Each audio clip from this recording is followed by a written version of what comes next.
तो आज अपन पढ़ेंगे प्लांट किंगडम के बारे में। एंड प्लांट किंगडम अपनी 11th एनसीईआरटी का 3rd चैप्टर है।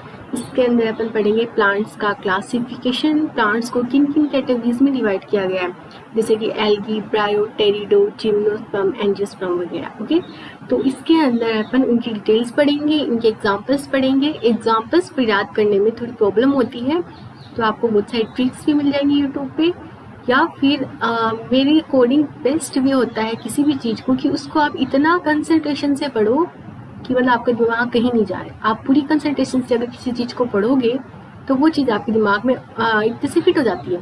जैसे अभी मैंने पढ़ा दिया, फुल कंसंट्रेशन से क्लास लिया आपने, इसके बाद आपने सेल्फ एनसीईआरटी रीडिंग की, खुद से एनसीईआरटी पढ़ी आपने, उसके अंदर आपने फुल कंसंट्रेशन दिया, उन एग्जाम्पल्स को एकदम कंसंट्रेशन से पढ़ोगे, फिर 5-7 दिन का गैप लेके फिर से उस चैप्टर को वापस पढ़ोगे उसी कंसंट्रेशन के साथ, तो मैं गारंटी लेती हूँ कि वो चीज़ें आपको इतनी अच्छे से याद हो जाएंगी कि आपको कभी नहीं भूलोगे।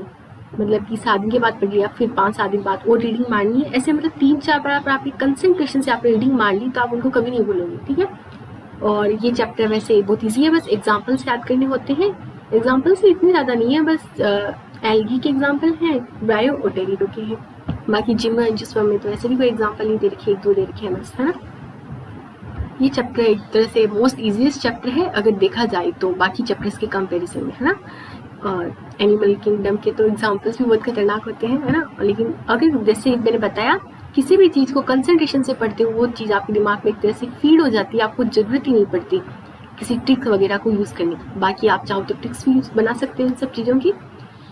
तो यह है प्लांट किंगडम चैप्टर। इसके अंदर क्या है कि सबसे पहले क्लासिफिकेशन दिया गया था, वो सिर्फ सुपरफिशियल मोर्फोलॉजिकल कैरेक्टर्स के बेसिस पे दिया गया था, जैसे कि उनके हैबिटेट कौन सा है, उस प्लांट का कलर या फिर उस स्पीसीज का कलर कैसा है, उनके नंबर कितने हैं, उनकी शेप, लीव्स की शेप कैसी है, इन सब के बेसिस पे। तो वो क्या था, सुपरफिशियल मोर्फोलॉजिकल कैरेक्टर्स पे था। फिर वो मेनली वेजिटेटिव कैरेक्टर्स थे, है ना, जैसे कि एंडोस्पर्म की स्ट्रक्चर वगैरह हो गई, है ना। तो इन सबको बोला गया था artificial system of classification. Artificial system of classification, ये चीज ध्यान रखना कि आर्टिफिशियल क्लासिफिकेशन में क्या था, सुपरफिशियल मोर्फोलॉजिकल कैरेक्टर थे, मतलब वेजिटेटिव कैरेक्टर थे। ठीक है, ये किसने दिया था, ये लिनियस ने दिया था। ये इसमें 2 चीजें याद रखनी है। ठीक है, इसका क्वेश्चन काफी बार आता है और मैं तो कंफ्यूज हो जाती थी, मतलब बहुत छोटी चीज है बट मुझे इसमें कंफ्यूजन होता था, है ना। फिर है नेक्स्ट वन, मॉर्फोलॉजिकल बेसिस का क्लासिफिकेशन दे दिया था लिनियस ने। उसके बाद फिर से क्लासिफिकेशन किया गया जो कि नेचुरल एफिनिटीज पर बेस्ड था। नेचुरल एफिनिटीज का मतलब इंटरनल स्ट्रक्चर, जैसे कि एनाटोमी हो गई, फिर एम्ब्रियोलॉजी हो गई, फाइटोकेमिस्ट्री हो गई, और एक्सटर्नल फीचर्स मतलब जैसे मॉर्फोलॉजी वगैरह हो गई।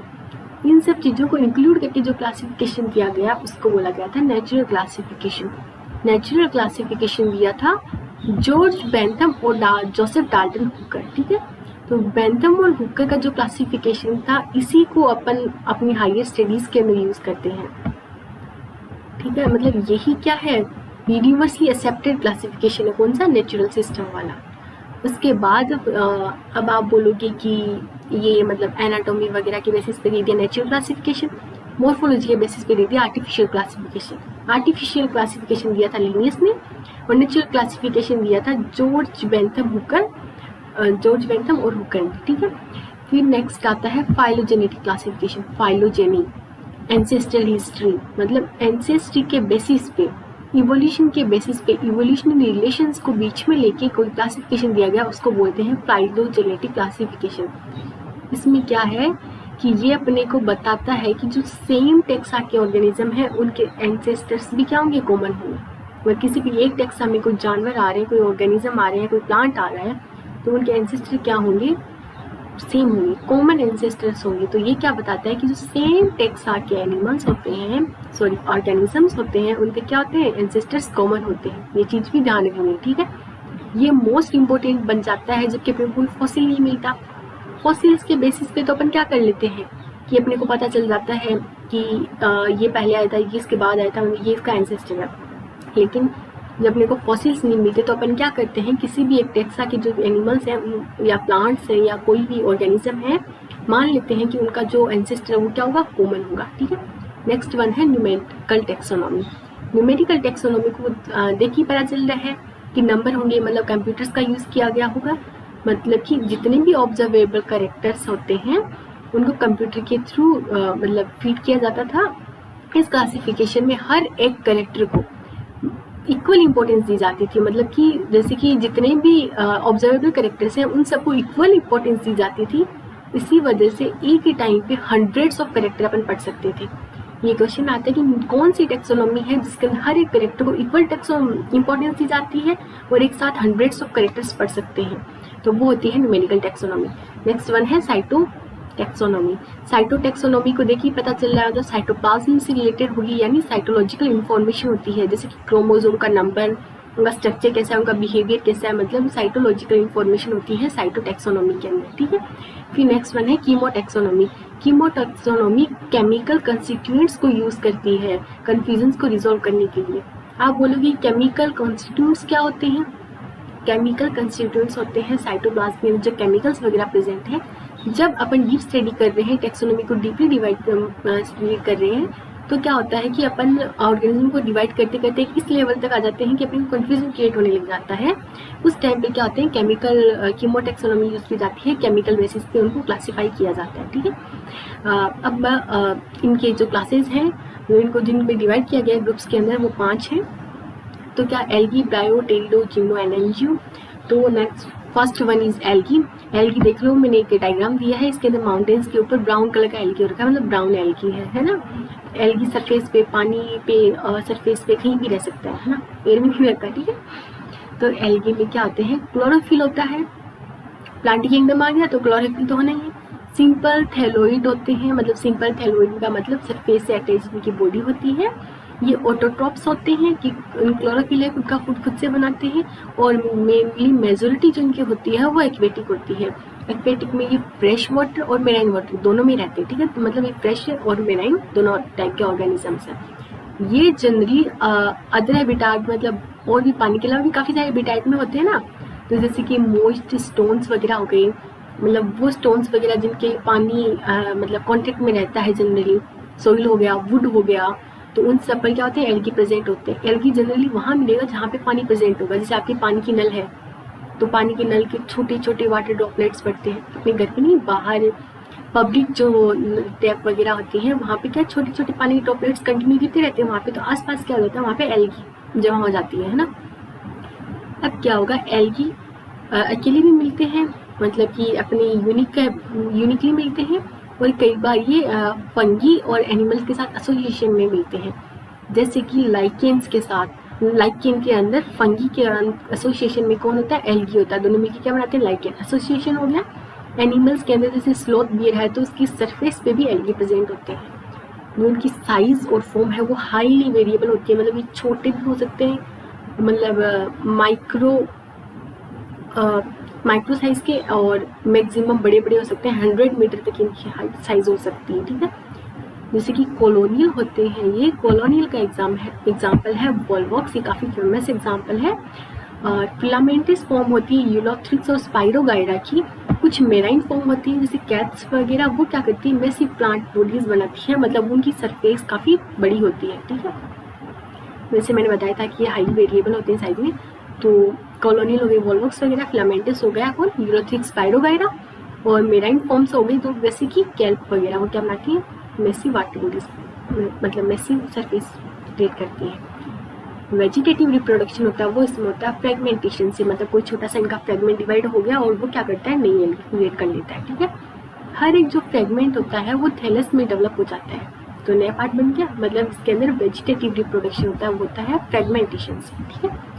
असेक्सुअल रिप्रोडक्शन होता है production of different type of spores. इसके अंदर असेक्सुअल रिप्रोडक्शन के अंदर डिफरेंट टाइप के स्पोर्स बनते हैं। मोस्ट कॉमन जो स्पोर बनता है एल्गी के अंदर उसका नाम है जूस्पोर। याद रखना कौन सा है, जूस्पोर। ये फ्लैजिलेटेड होते हैं, जो स्पोर फ्लैजिलेटेड है मतलब मोटाइल है, और जर्मिनेट होके एक नया प्लांट बना लेते हैं, मतलब नया एल्गी बना लेते हैं। इसमें जो सेक्सुअल रिप्रोडक्शन है वो होता है गैमेट्स के फ्यूजन से।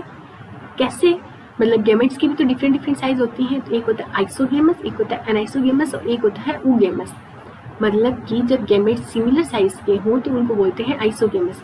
मतलब आइसोगेमस में भी दो हो जाएंगे कि दोनों गैमेट्स फ्लैजिलेटेड हो और दोनों नॉन फ्लैजिलेटेड हो, मतलब दोनों मोटाइल हो और दोनों नॉन मोटाइल हो। तो सिमिलर साइज में होते हैं, जैसे कि यूलोथ्रिक्स हो गए, इसमें क्या होते हैं, नॉन फ्लैजिलेटेड होते हैं, नॉन मोटाइल होते हैं, लेकिन क्या होते हैं, साइज में सिमिलर होते हैं। ठीक है, सॉरी, यूलोथ्रिक्स के अंदर क्या होते हैं, साइज में सिमिलर होते हैं बट क्या होते हैं, फ्लैजिलेटेड होते हैं। और स्पाइरोगाइरा होता है, उसके अंदर नॉन मोटाइल या फिर नॉन फ्लैजिलेटेड गैमेट्स होते हैं। ठीक है, तो मतलब यूलोथ्रिक्स और स्पाइरोगाइरा दोनों में ही आइसोगेमस है, बट यूलोथ्रिक्स में मोटाइल गैमेट्स है और स्पाइरोगाइरा में नॉन मोटाइल गैमेट्स है। इस रिप्रोडक्शन को बोलते हैं isogamous. Next one is dissimilar gametes के बीच में जो होता है उसको बोलते हैं अनाइसोगेमस। अनाइसोगेमस रिप्रोडक्शन होता है यूडोरिना में। मतलब जो गैमेट्स हैं वो क्या है, एक तो मोटाइल है, एक नॉन मोटाइल है, या फिर उनकी मॉर्फोलॉजी है वो डिफरेंट होती है। सॉरी, एक मोटाइल है, एक नॉन मोटाइल है, या फिर साइज में डिसिमिलर होते हैं, है ना, तो वो होती है यूडोरिना में। अब क्या है कि एक डिफरेंट मॉर्फोलॉजी वाले गैमेट्स की फ्यूजन को बोलते हैं ऊगेमस टाइप का। मतलब एक तो क्या है, जैसे कि ह्यूमन के अंदर होता है स्पर्म, वो छोटा होता है और एग ओवम बहुत बड़ा होता है। वैसे इसमें क्या होता है, फीमेल गैमेट क्या होता है, छोटा होता है, सॉरी बड़ा होता है और स्टैटिक होता है, यानी एक ही जगह पे रहता है। जो मेल गैमेट है वो छोटा होता है और वो क्या करता है, मोटाइल होता है, मूवमेंट कर सकता है।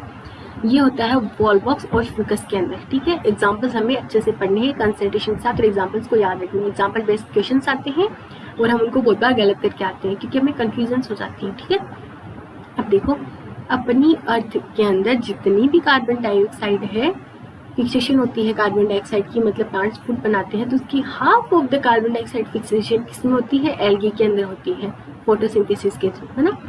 मतलब क्या हुआ कि ये ह्यूमंस के लिए बहुत ज़्यादा इंपॉर्टेंस रखते हैं। एक तो मेनली तो half of the carbon dioxide को ये फिक्स कर रहे हैं, है ना। फिर क्या होता है, ये बहुत सारे एनर्जी सोर्स कंपाउंड्स को क्रिएट करते हैं, ये फूड साइकिल्स को क्रिएट करते हैं। जैसे कि एक्वेटिक एनिमल्स हैं उसके अंदर ये जो फूड साइकिल का वो बेसिस है। एक्वेटिक एनिमल्स क्या करते हैं, एल्गीज को खाते हैं जनरली, तो उनके लिए क्या हो गया ये, मतलब जो एक्वेटिक वाटर साइकिल हो गई उसमें क्या हो गया, बेसिस हो गया इसका एल्गी का। बहुत सारी स्पीसीज होती हैं जैसे कि पोरफाइरा, लेमिनेरिया, सर्गेज्म, मतलब कि ये एग्जाम्पल है कौन, पोरफाइरा, लेमिनेरिया और सर्गेज्म। पोरफाइरा और लेमिनेरिया और सर्गेज्म ये क्या करती हैं कि वो 70 स्पीसीज में आती हैं एल्गी की, जो कि फूड के लिए यूज की जाती है। मतलब उन 70 स्पीसीज में से अपने को 3 एग्जाम्पल्स ही दे रखे हैं बस, कौन, पोरफाइरा, लेमिनेरिया और सर्गेज्म। ये क्या है, 70% स्पीसीज में आती हैं जो कि किस लिए यूज होती हैं, marine algae as a food use होती है। ठीक है, कुछ ब्राउन एल्गी और कुछ रेड एल्गी लार्ज अमाउंट में हाइड्रोकोलोइड्स को सिक्रीट करती हैं। हाइड्रोकोलोइड्स वो सब्सटेंस होते हैं जिनकी वाटर होल्डिंग कैपेसिटी ज़्यादा होती है। और वो कौन कौन से हाइड्रोकोलोइड्स हैं, एल्जिन, एल्जिन रिलीज होता है, सिक्रीट होता है ब्राउन एल्गी से, और केराजिन, केराजिन सिक्रीट होता है रेड एल्गी से। ठीक है, ये कमर्शियली यूज किए जाते हैं क्योंकि इनकी वाटर होल्डिंग कैपेसिटी होती है। अगार एक कमर्शियल प्रोडक्ट है, मतलब अगार आपने बहुत सुना होगा, काफ़ी सारे एक्सपेरिमेंट्स वगैरह में इसको यूज़ किया जाता है एज ए मीडियम। तो अगार है वो ग्रेसिलेरिया और जेलिडियम से ऑब्टेन होता है। ये दोनों एक रेड एल्गी हैं। ये क्या करता है कि माइक्रो ऑर्गेनिज्म को ग्रो करने के काम आता है, आइसक्रीम और जेलीज बनाने के भी अगार बहुत काम आता है। ठीक है, नेक्स्ट है क्लोरेला। क्लोरेला के बारे में तो बहुत सुना होगा आपने, है ना, बहुत फेमस एल्गी है। क्लोरेला क्या है, एक यूनिसेलुलर एल्गी है जो कि प्रोटीन में रिच है। मतलब इसके अंदर बहुत सारा प्रोटीन होता है। इसको फूड सप्लीमेंट के लिए यूज किया जाता है बाय स्पेस ट्रेवलर्स। मतलब क्लोरेला तो स्पेस तक भी घूम के आ चुका है। कैसे, क्योंकि वो जो स्पेस ट्रेवलर्स होते हैं वो इसको एज ए फूड यूज करते हैं, फूड सप्लीमेंट यूज करते हैं क्योंकि इसमें प्रोटीन बहुत ज़्यादा होता है। अब क्या है, एल्गी को 3 क्लासेस के अंदर डिवाइड किया गया है। ठीक है, तो फर्स्ट है प्लोरोफाइसी यानी ग्रीन एल्गी, देन थियोफाइसी यानी ब्राउन एल्गी, और उसके बाद होगा रोडोफाइसी यानी रेड एल्गी। तो अपन पढ़ते हैं क्लोरोफाइसी, जो क्या है, commonly known as green algae. Green algae मतलब इनका कलर क्या होगा, ग्रीन होगा। इनके जो क्लोरोप्लास्ट के पिगमेंट होंगे वो ये ए और बी हायर प्लांट्स के सिमिलर जो होते हैं। ये हायर प्लांट्स भी तो ग्रीन कलर के होते हैं ना। ठीक है, इनकी जो प्लांट बॉडी होती है वो यूनिसेलुलर, कॉलोनियल या फिलामेंटस हो सकती है। कलर इनका जल्दी ग्लास ग्रीन होता है। इनकी जो शेप होती है क्लोरोप्लास्ट की वो वरी करती है, ठीक है। और ये बहुत कॉमनली आस्क्ड क्वेश्चन है कि कौन से एल्गी हैं जिसके अंदर क्लोरोप्लास्ट की शेप वरी करती है, वो होते हैं क्लोरोफाइसीन। इसके अंदर क्लोरोप्लास्ट की शेप से देखिए, मैंने उनके एग्जाम्पल्स भी दे दिए, ठीक है। कप शेप्ड होता है क्लेमाइडोमोनास में, स्पाइरल और रिबन शेप्ड होता है स्पाइरोगायना में, और गर्डल शेप यानी होर्स टिश्यू शेप्ड होता है यूलोथ्रिक्स के अंदर, ठीक है। मोस्ट ऑफ द मेंबर्स होते हैं एल्गी के, वो अपना स्टोर मतलब ग्रीन एल्गी के जो मोस्ट ऑफ द मेंबर्स हैं वो अपना फूड स्टोर करते हैं पायरेनोइड्स की फॉर्म में। पायरेनोइड्स के अंदर क्या होता है, ऊपर तो प्रोटीन कवरिंग होती है, उसके अंदर स्टार्च प्रेजेंट होता है। प्लांट्स क्या करते हैं, अपने फूड को स्टोर तो स्टार्च की फॉर्म में करते हैं, लेकिन जो ग्रीन एल्गी होते हैं उसमें क्या होता है, इसके ऊपर प्रोटीन की कवरिंग होती है, इस चीज को बोलते हैं पायरेनोइड्स। और ये क्वेश्चन आता है कि ग्रीन एल्गी अपना फूड स्टोर किस फॉर्म में करती है, वो पायरेनोइड्स की फॉर्म में करती है। कुछ एल्गी अपना फूड स्टोर करती है ऑयल ड्रॉपलेट्स की फॉर्म में भी, ठीक है। तो इसके अंदर कौन कौन सी फॉर्म के अंदर फूड स्टोरेज हो गया, पायरेनोइड्स और ऑयल ड्रॉपलेट्स, ठीक है। इनके अंदर क्या होती है, इनमें जो सेल वॉल होती है वो रिजिड होती है, इनर लेयर बनी होती है सेलुलोज की, और जो आउटर लेयर है वो बनी होती है पेक्टोज की, ओके। इनके अंदर जो वेजिटेटिव रिप्रोडक्शन है वो फ्रेगमेंटेशन से होता है, वो पढ़ लिया हमने। असेक्सुअल रिप्रोडक्शन इसमें जूस्पोर से होता है, और किसके जूस्पोर प्रेजेंट किस में होते हैं, किसके अंदर प्रोड्यूस होते हैं, जूस्पोरेंजिया के अंदर जूस्पोर्स प्रोड्यूस्ड होते हैं, ठीक है। इनके एग्जांपल्स होते हैं क्लेमाइडोमोनास, वॉलवॉक्स, यूलोथ्रिक्स, स्पाइरोगाइरा, कारा, ठीक है। तो ये देखो हमने डायग्राम से लिखे एनसीईआरटी के, और देखो ये जो फर्स्ट है वॉलवॉक्स है, जो छोटी छोटी हर एक सेल रिप्रेजेंट करती है, वो एक सेल होगी। जो बीच में सेल देखी है वो डॉटर कॉलोनी है, मतलब जो बीच में ग्रुप दे रखा है, वुलन बॉल लाइक स्ट्रक्चर दे रखी है डार्क ब्लू कलर के अंदर, वो है इसकी डॉटर कॉलोनी, मतलब ये एक न्यू वॉलवॉक्स बना लेगा, और बाकी जो वो है पेरेंट कॉलोनी है। नेक्स्ट डायग्राम है क्लेमाइडोमोनास का, क्लेमाइडोमोनास के अंदर फ्रेजिला है, और कारा के अंदर ब्रांच स्ट्रक्चर होती है कारा की, ठीक है, एक्सिस और ब्रांचेस निकली होती हैं। नेक्स्ट वन अपना एल्गी आता है फियोफाइसी, फियोफाइसी मतलब ब्राउन एल्गी आता है। फियोफाइसी प्राइमरीली और मतलब मेनली किस में होते हैं, मेराइन हैबिटेट में होते हैं। क्या था, ग्रीन एल्गी कोई भी हैबिटेट में मिल जाते हैं, मेराइन और फ्रेश वाटर दोनों में, लेकिन जो फियोफाइसी है वो मेराइन हैबिटेट में मिलते हैं जनरली। इनकी साइज और फॉर्म के अंदर ग्रेट वेरिएशंस होते हैं, मतलब सिंपल ब्रांच्ड फॉर्म भी हो सकती है, फिलामेंटस हो सकती है जैसे कि एक्टोकार्पस की होती है, और हाईली ब्रांच्ड और मतलब हाईली जो डिवाइडेड स्ट्रक्चर होती है वो रिप्रेजेंट करती है कैल्प को, जो क्या होती है 100 मीटर्स तक की हाइट तक पहुंच सकती है।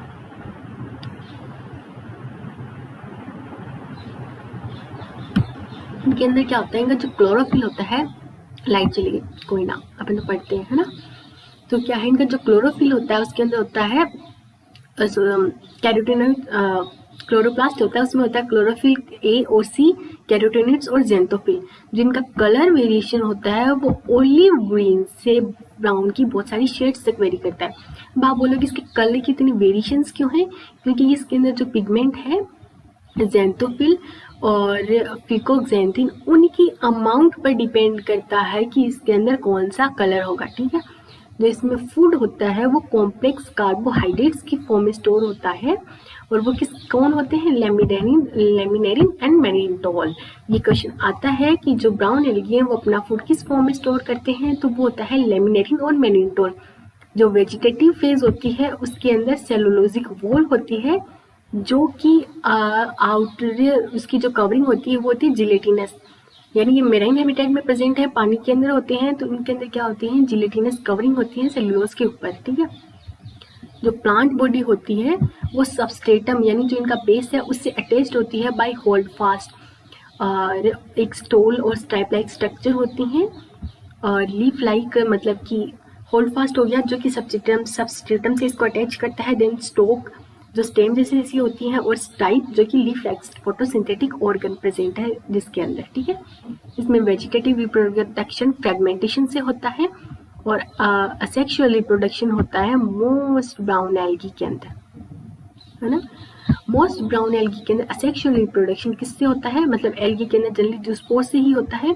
इसके जूस्पोर क्या होते हैं, बाइफ्लैजिलेटेड होते हैं, और दो अनइक्वल उनके फ्लैजिला हैं जो कि क्या होते हैं, लेटरली अटैच्ड होते हैं, मतलब इसके फ्लैजिला क्या है, अनइक्वल है और लेटरली अटैच्ड फ्लैजिला होते हैं, ठीक है।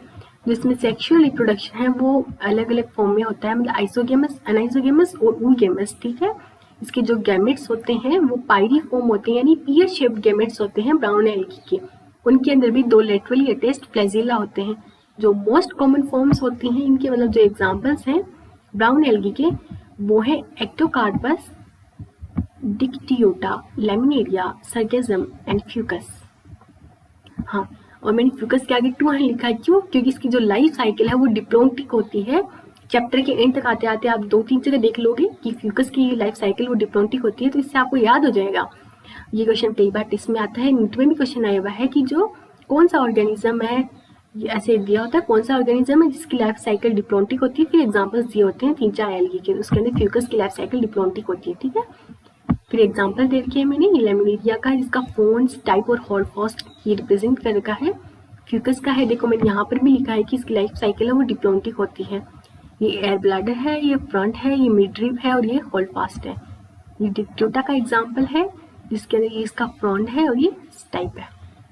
ओके, नेक्स्ट अपने आते हैं रोडोफाइट्स यानी red algae, commonly known as red algae, क्योंकि इनके अंदर जो रेड पिगमेंट होता है R-फाइकोइरिथ्रिन, उसकी क्या होती है, डोमिनेंस होती है, मतलब R-फाइकोइरिथ्रिन इसके अंदर डोमिनेंट पिगमेंट होता है, जिसकी वजह से इनका कलर क्या होता है, रेड होता है। ये मेनली मेराइन होते हैं, मतलब मेराइन और फ्रेश वाटर दोनों हो सकते हैं ये, लेकिन इसमें जो मेजोरिटी होती है वो मेराइन होती है, जो कि वार्मर एरियाज के अंदर ये जनरली ज़्यादा प्रेजेंट है। प्रेजेंट ये हर जगह होते हैं, मेराइन में ज़्यादा होते हैं, और मेराइन के अंदर भी वो एरिया जहाँ पर गर्मी ज़्यादा होती है, वार्मर एरियाज, मतलब समुद्र के बेस पे अर्थ के कोर के पास जाता है तो पानी थोड़ा गर्म होता है, कि वार्मर एरियाज में ज़्यादा प्रेजेंट होते हैं, ठीक है।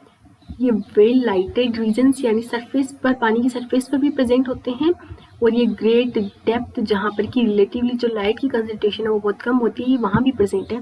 ये क्वेश्चन पूछा जाता है कि वो कौन से एल्गी हैं जो कि समुद्र में बेस पर पाए जाते हैं, कम लाइट इंटेंसिटी पर मिल जाते हैं, वो होते हैं रेड एल्गी, ठीक है। इनकी कॉम्प्लेक्स बॉडी ऑर्गेनाइजेशन होती है, मतलब इनका जो फूड है वो फ्लोरिडियन स्टार्च के प्रेजेंस में फॉर्म में स्टोर्स होता है, और ये फ्लोरिडियन स्टार्च जो है ये काफ़ी सिमिलर स्ट्रक्चर है अमाइलोपेक्टिन और ग्लाइकोजन के, ठीक है। इनमें जो यूजुअली रिप्रोडक्शन है वो फ्रेगमेंटेशन से होता है, ठीक है, मतलब और असेक्सुअल रिप्रोडक्शन है वो क्या है, नॉन मोटाइल स्पोर्स से प्रेजेंट होता है। अच्छे से ध्यान रखना कि जो असेक्सुअल रिप्रोडक्शन है रेड एल्गी के अंदर वो नॉन मोटाइल स्पोर्स से प्रेजेंट होता है, ठीक है, और सेक्सुअल रिप्रोडक्शन होता है बाय नॉन मोटाइल गैमेट्स। इसमें सेक्सुअल रिप्रोडक्शन ऊगेमस होता है, यानी फीमेल गैमेट की साइज बड़ी होती है, मेल गैमेट की साइज छोटी होती है, और इसके अंदर दोनों के दोनों नॉन मोटाइल होते हैं, ठीक है। और इसके अंदर जो पोस्ट फर्टिलाइजेशन डेवलपमेंट होता है वो भी थोड़ा कॉम्प्लेक्स होता है ना। इसके एग्जाम्पल है पोलीसाइफोनिया, पोरफायरा, ग्रेसिलेरिया और जेलिडियम। ग्रेसिलेरिया और जेलिडियम अगार का सिक्रेशन करते हैं, याद करो अपनी थोड़ी देर पहले ही पढ़ा है ना। और ये एग्जाम्पल्स आ गए पोरफायरा और पोलीसाइफोनिया की। ये ऐसे स्ट्रक्चर्स हैं, एनसीईआरटी के एग्जाम्पल्स, उनके डायग्राम अच्छे से याद करना, नीट में क्वेश्चन आता है इसका, ठीक है ना, और कन्फ्यूजन क्रिएट हो जाती है वहाँ। इससे पहले इनको इतनी बार देख लो आप कि वहाँ जाके आपको कन्फ्यूजन ही ना हो। Next one is bryophytes. Bryophytes का डायग्राम दे रखा है, मतलब ये क्या होते हैं, ये सरफेस से अटैच्ड होते हैं और सरफेस से अटैच्ड ही आगे एक्सटेंड हो जाते हैं, मतलब कि ये ग्राउंड शीट की तरह दिखते हैं एक तरह से देखा जाए तो। देखो ये एनसीईआरटी का डायग्राम नहीं है, मैंने एक्स्ट्रा ऐड किया, ओके। ब्रायोफाइट्स के अंदर मॉसेज और लिवरवुड्स होते हैं, ये जनरली मोस्ट शेडेड एरियाज में प्रेजेंट होते हैं, हिल्स के अंदर। जो ब्रायोफाइटा है इनको एम्फीबियंस ऑफ प्लांट किंगडम बोलते हैं। ये क्वेश्चन आता है कि ब्रायोफाइट्स क्या होते हैं, या फिर एम्फीबियंस ऑफ प्लांट किंगडम कौन होते हैं, वो होते हैं ब्रायोफाइट्स, है ना। ये चीज़ तो आप बचपन से पढ़ते आ रहे होंगे, ये चीज़ तो बहुत बार पढ़ी होगी ना आपने कि एम्फीबियंस ऑफ प्लांट किंगडम होते हैं ब्रायोफाइट्स, है ना। एम्फीबियंस वो होते हैं जो सोइल और वाटर दोनों में रह लेते हैं। तो इनमें क्या होता है कि सोइल पर तो रह लेते हैं, लेकिन ये अपने सेक्सुअल रिप्रोडक्शन के लिए पानी पर डिपेंड होते हैं, तो इनको पानी में भी रहना पड़ता है, मतलब ऐसे सरफेस पे रहते हैं जहाँ पे पानी और सोइल आसपास हो, है ना। तो ये क्या हो गए, एम्फीबियंस हो गए प्लांट किंगडम के। यूजुअली ये डैम्प ह्यूमिड शेडेड लोकेलिटीज में प्रेजेंट होते हैं, कि मतलब जहाँ पे थोड़ा पानी ज़्यादा हो या ह्यूमिडिटी ज़्यादा हो, और ये जो बेड रॉक्स वगैरह होते हैं, सोइल होते हैं, उसमें सक्सेस से इनका बहुत अच्छा काम करते हैं, मतलब कोई बंजर जमीन थी, अगर वहां पर किसी प्लांट वगैरह की ग्रोथ स्टार्ट होती है तो उसकी इनिशियल स्टेज कौन आती है? ये आते हैं ब्रायोफाइट्स। ओके, तो ये क्या करते हैं, प्लांट सक्सेशन के अंदर जो बेरोप्स वगैरह होते हैं वहां पे क्या करते हैं, इंपॉर्टेंट रोल प्ले करते हैं। जो प्लांट होते हैं ब्रायोफाइट्स, वो क्या होते हैं, एल्गी से ज्यादा डिफरेंशिएटेड होते हैं। एल्गी तो लोअर कैटेगरी है, प्लांट जो ब्रायोफाइट है ये उससे ज्यादा हायर कैटेगरी है। जैसे जैसे अपन जाएंगे वैसे वैसे बॉडी का डिफरेंशिएशन क्या होगा, इंक्रीज होता जाएगा, इवोल्यूशन पे हाई कैटेगरी में आ रहेंगे, है ना। तो जो ब्रायोफाइटा हुए वो क्या हो गए, एल्गी से ज्यादा डिफरेंशिएटेड हो गए। जो इनका थैलस होता है वो क्या होता है, प्रोस्टेट और इरेक्ट होता है, यानी स्ट्रेट होता है, और सबस्ट्रेटम यानी बेस से ये अटैच्ड होते हैं बाय यूनिसेलुलर और मल्टीसेलुलर राइजोइड्स।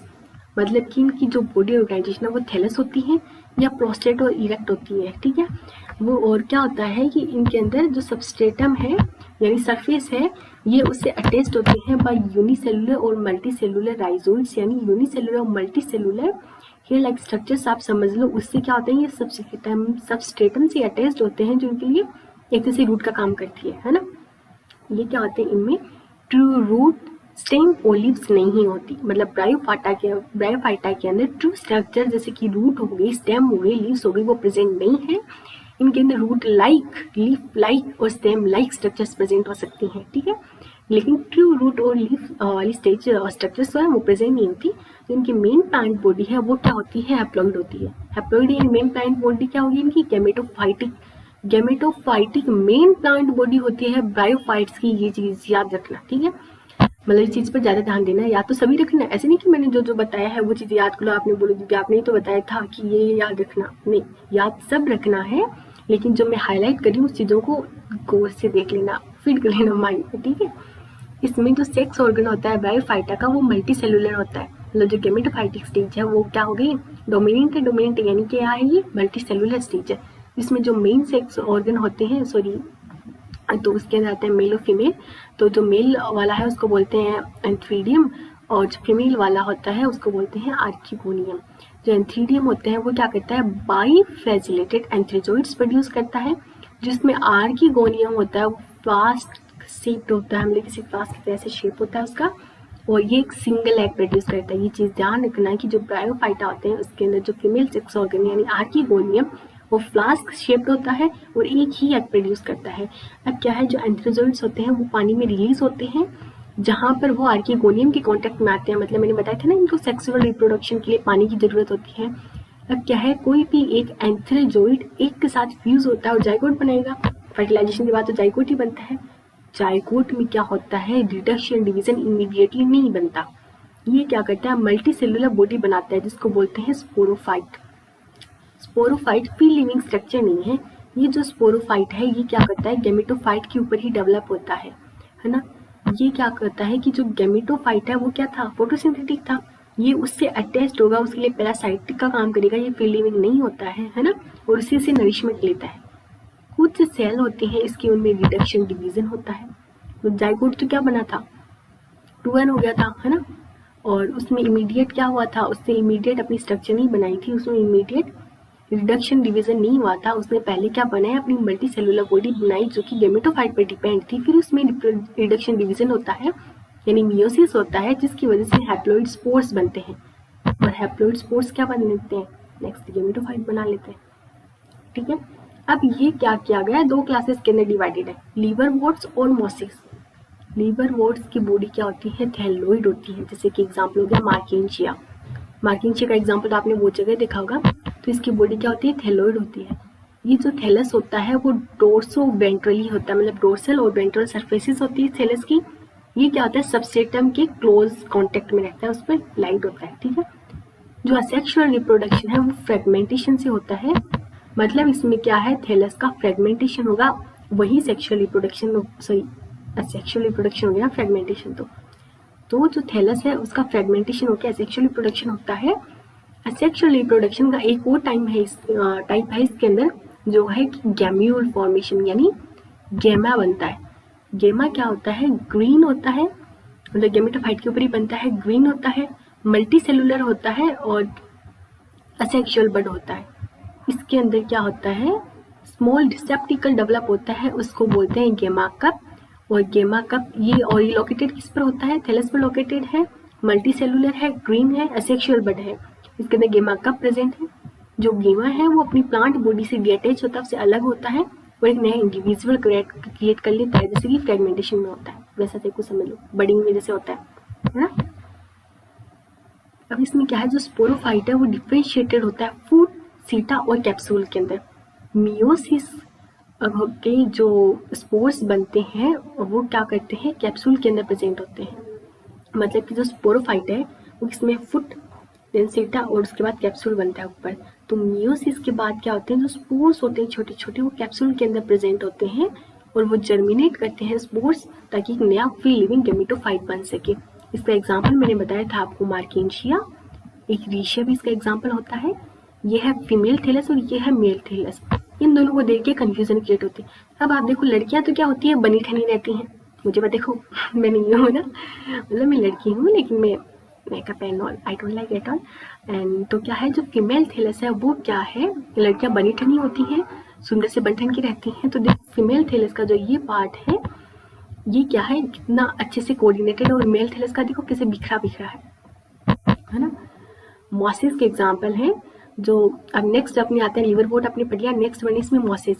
मॉसिस की प्रीडोमिनेंट जो स्टेज होती है वो गेमेटोफाइट ही होती है, जिसके अंदर 2 स्टेजेस होती है। मतलब इसमें गेमेटोफाइट की भी 2 स्टेजेस है।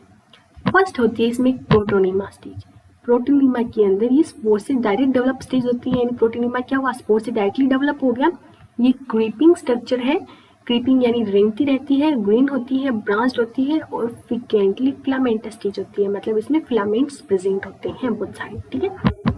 तो मतलब इसकी जो फर्स्ट स्टेज होगी गेमेटोफाइट की, वो क्या होगी, प्रोटोनीमा होगी। क्यों होगी वो फर्स्ट स्टेज, क्यों है, क्योंकि वो स्पोर से डायरेक्ट डेवलप होती है। सेकेंड स्टेज है इसमें लीफी स्टेज। मतलब पहले तो प्रोटोनीमा बना था, उसके बाद क्या हुआ, लीफ वगैरह होगी, डेवलप होगी, थोड़ी बॉडी हाईली डेवलप होगी, इसको बोलते हैं लीफी स्टेज। इसके अंदर क्या होता है, डेवलपमेंट होता है सेकेंडरी प्रोटोनीमा से। सेकेंडरी फॉर प्राइमरी प्रोटोनीमा और सेकेंडरी प्रोटोनीमा क्या हो गया, प्राइमरी प्रोटोनीमा में प्रोटोनीमा बन गया, उसमें फ्रेगमेंटेशन हो गया, सेकेंडरी प्रोटोनीमा बना। सेकेंडरी प्रोटोनीमा में लेटरल बड बनता है, उसी से सेकेंडरी स्टेज यानी लीफी स्टेज बनती है। इसमें क्या होता है, जो लीफी स्टेज होती है इसमें अपराइट सिलेंडर एक्सिस होती है, उसमें लीव्स है वो स्पाइरली अरेंज्ड होती हैं और ये सबस्ट्रेटम से ब्रांच्ड राइजोइड से जुड़ी होती है। हमने पढ़ा था ना कि राइजोइड्स मल्टी सेलुलर और यूनिसेलुलर हो सकते हैं। तो इसके जो राइजोइड्स है वो कैसे हैं, ब्रांच्ड हैं और वो क्या करते हैं, सेक्स ऑर्गन्स में प्रेजेंट होते हैं। अब अपना वेजिटेटिव रिप्रोडक्शन। वेजिटेटिव रिप्रोडक्शन होता है फ्रेगमेंटेशन से, और जो बडिंग होती है सेकेंडरी प्रोटोनीमा में, वो भी क्या हुआ, एक तरह का वेजिटेटिव रिप्रोडक्शन हो गया। इसमें जो सेक्सुअल रिप्रोडक्शन है यानी सेक्स ऑर्गन है एंथ्रीडियम और फीमेल सेक्स ऑर्गन हो गया आर्कीगोनी, वो प्रोड्यूस होते हैं। जो लीफी स्टेज है उसकी अपेक्स पे प्रोड्यूस होते हैं। और आफ्टर फर्टिलाइजेशन जो जाइगोट है वो डेवलप होता है इनटू स्पोरोफाइट। अब स्पोरोफाइट क्या हो गई, मल्टीसेलुलर स्टेज प्रेजेंट हो गई। इसके अंदर क्या होता है, फुट, सीटा और कैप्सूल का प्रेजेंट होते हैं। फुट, सीटा स्टेम लाइक स्ट्रक्चर और कैप्सूल जो ऊपर प्रेजेंट होता है, ठीक है। इसमें जो स्पोरोफाइट होता है मॉसिस का, वो कि लीवर वोट से ज़्यादा इलेबोरेट होता है। ज़्यादा इलेबोरेट होता है मतलब कि वो ज़्यादा डेवलप्ड होता है मॉसिस के कंपेरिजन में, है ना। जो कैप्सूल है उसके अंदर स्पोर्स प्रेजेंट है जो कि मियोसिस के बाद बनते हैं। स्पोर्स मियोसिस के बाद बनते हैं, वो आगे जाके गेमेटोफाइट बनाते हैं। हमने पढ़ा था ना ये भी। जो मॉसिस है उनके अंदर क्या होता है, इलेबोरेट मैकेनिज्म होता है स्पोर डिस्पर्शन का। स्पोर डिस्पर्शन का इलेबोरेट मैकेनिज्म कैसे, मतलब कि जो कि अपने लिवर वोट थे उसके अंदर स्पोर था, वो वहीं कहीं गिर जाता है, पानी के थ्रू डिस्पर्स होता है और वहीं कहीं जर्मिनेट हो जाता है। लेकिन जो मॉसिस होते हैं उनके अंदर जो स्पोर का डिस्पर्सन का जो वे है वो थोड़ा लिवर वोट के कंपेरिजन में डेवलप्ड है। मतलब इनके अंदर एक पेरिस्टोम टीथ प्रेजेंट होते हैं, टीथ लाइक स्ट्रक्चर होती है जो कि ऐसे ओपन होती है, फिर उससे स्पोर्स रिलीज होते हैं, थोड़ा सा डेवलप्ड है। इसके एग्जाम्पल्स हैं फ्यूनेरिया, पॉलीट्राइकम और स्पेगनम। ये एग्जाम्पल है देखो अपने फ्यूनेरिया का और स्पेगनम का, है ना।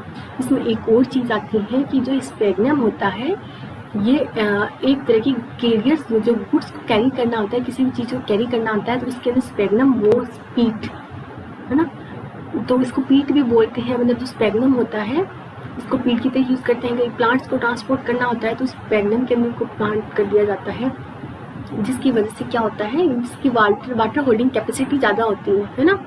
तो ये इसलिए काफ़ी यूज़ होता है, इसको कॉटन की जगह भी यूज़ किया जाता है, मतलब कि जब कॉटन प्रेजेंट नहीं हो और वहाँ पे स्पेगना प्रेजेंट हो तो उसको उसकी जगह यूज़ कर लेते हैं क्योंकि इसकी वाटर होल्डिंग कैपेसिटी काफ़ी अच्छी होती है। ठीक है ना, हो गया। और हाँ, ये बताना था मुझे कि देखो मार्किंग क्या है, डायोसियस है। डायोसियस कैसे हुआ, क्योंकि इसके जो दोनों ऑर्गन है, मेल सेक्स ऑर्गन और फीमेल सेक्स ऑर्गन, वो क्या है, अलग अलग प्लांट बॉडी पर प्रेजेंट है। तो ये क्या हो गया, बाइसेक्सुअल हो गया, सॉरी यूनिसेक्सुअल हो गया, डायोसियस हो गया। ठीक है, देखो आपको है ना मोनोसियस और डायोसियस में कंफ्यूजन होता होगा कि मोनोसियस क्या होता है दीदी, डायोसियस क्या होता है। मोनोसियस के अंदर मोनो यानी एक ही, मतलब वो एक ही घर में रहते हैं दोनों, मतलब एक ही के ऊपर दोनों प्रेजेंट है, मेल सेक्स ऑर्गन और फीमेल सेक्स ऑर्गन। डायोसियस में यानी दो, मतलब इनके दो घर हो गए, तो मतलब ये दोनों अलग अलग जगह पे प्रेजेंट है। ठीक है, पानी पी लो।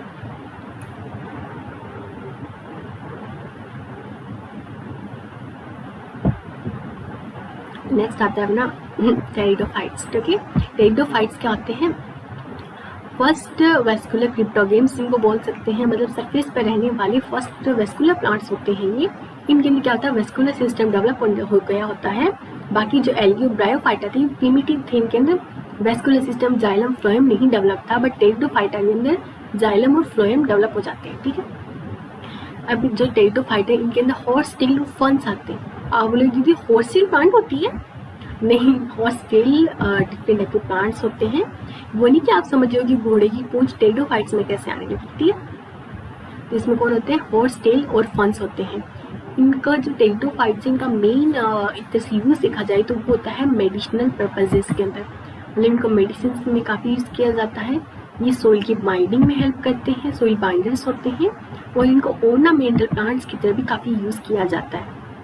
क्योंकि छोटे छोटे होते हैं, बड़े ब्रॉड ट्रीज या फिर बड़े ज़्यादा हाइट के नहीं होते ये, तो इनको घरों में या फिर कहीं ऑफिस वगैरह में लगाना इजी होता है। ठीक है, इवोल्यूशनरी ये क्या हो गए, फर्स्ट टेरिस्ट्रियल प्लांट हो गए जिनके अंदर वेस्कुलर सिस्टम प्रेजेंट था, यानी जिनमें जाइलम और फ्लोएम प्रेजेंट था। इनकी जो मेन प्लांट बॉडी होती है वो होती है स्पोरोफाइट, मतलब टेरिडोफाइट्स के अंदर मेन प्लांट बॉडी होगी स्पोरोफाइट, और ये डिफरेंशिएट होती है into true root stem and leaves. अब क्या बोलेंगे दीदी ब्रायोफाइटा में ऐसा कुछ सुना था, स्टेम रूट लीफ, वो ट्रू नहीं थी। वो क्या था, stem like root like leaf like structure present थी इसमें। टेरिडोफाइट के अंदर ट्रू रूट स्टेम और लीव्स प्रेजेंट होती हैं इन, और इसके अंदर क्या होता है कि well differentiated vascular organs present होते हैं। ठीक है, वस्कुलर ऑर्गन्स टिश्यूज जो भी समझ लो आप, है ना। जो लीव्स होती हैं वो इसमें क्या होती हैं, डिफरेंट टाइप्स की होती है। डिफरेंट टाइप्स की कैसे होगी, स्मॉल यानी छोटी होती है, यानी माइक्रोफिलस होती है, यानी लीव्स क्या होती है, छोटी छोटी होती है, जैसे कि सिलेजिनेला में होती है। और लार्ज होती है, लार्ज मतलब मैक्रोफिलस, और मैक्रोफिलस होती है फर्न्स के अंदर। मतलब लीव्स की क्या हो गई, दो टाइप्स हो गई, छोटी माइक्रोफिलस जैसे कि सिलेजिनेला में हो गई, बड़ी यानी मैक्रोफिलस जो कि फर्न्स वगैरह में हो गई, है ना। ये जो स्पोरोफाइट होता है इनका, उसके अंदर क्या होता है, स्पोरेंजिया, मतलब कि जो स्पोरोफाइट है उसके स्पोरेंजिया प्रेजेंट होते हैं उसके अंदर। और ये जो स्पोरोफाइट है ये रिप्रेजेंट होता है किसके ऊपर, मतलब होता है किसका मॉडिफाइड स्ट्रक्चर है, स्पोरोफिल, यानी लीफ लाइक अपेंडिक्स होती है स्पोरोफिल, तो उसी पर क्या होता है, स्पोरोफाइट प्रेजेंट होता है जिसके अंदर स्पोरेंजिया होते हैं। कुछ सेल्स होते हैं, कुछ गैसेस के अंदर क्या होता है, जो स्पोरोफिल्स होता है वो डिस्टिंक्ट स्ट्रक्चर बना लेता है, मतलब स्पोरोफिल मॉडिफाई होकर किसी स्ट्रक्चर जैसा दिखने लग जाता है, उस स्ट्रक्चर को बोलते हैं स्ट्रोबिलाई और कोन्स। ये क्या होता है, कुछ केसेस के अंदर होता है।